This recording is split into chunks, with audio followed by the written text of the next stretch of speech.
هاد المملحات الرمضانيه روعه في البنه. عجينه وحده خرجت لي كميه كبيره ولا بات تجي هايله ومقطنه ولا فارس بزاف بنينه. نبداو بالعجينه. في العجينه ندير كاس ونص حليب، مغرفه كبيره خميره الخبز، مغرفه كبيره سكر، نخلط كلش ونزيد نص كاس زيت، مغرفه كبيره زبده ذوبتها شويه، بيض حبه بيض والصفار ندهن به في لافه، ونبدا نزيد في الفرينه غير بشويه ومغرفه صغيره ملح. درت حوالي 5 كيسان، بصح الكاس الخامس فيه كاس غير ربع يعني ماشي معمر. كي تتلم العجينه نخليها تريح في بلاصه تكون دافيه حتى تطلع مليح. نجوزو لافارس، ناخذ السمن ندير نص مغرفه كبيره وندوبو في المقله.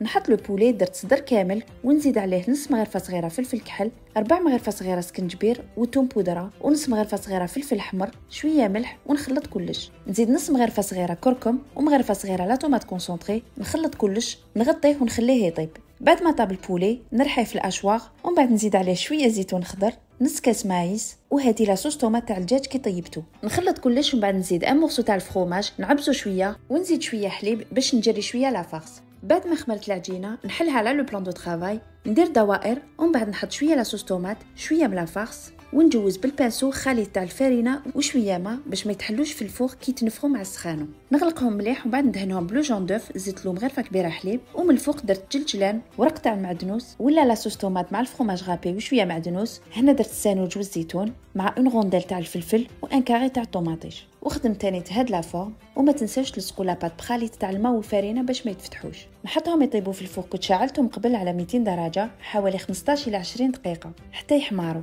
بعد ما طابوا شوفوا كيفاش جاو. كيما قلت لكم العجينه خفيفه بزاف وبنينه ولا فارس تاني هايله، وتقدروا تعتمدوها في وصفات واحده اخرى. نتمنى الوصفه تكون عجبتكم وصحه فطوركم. مع المرجان ديما فرحان.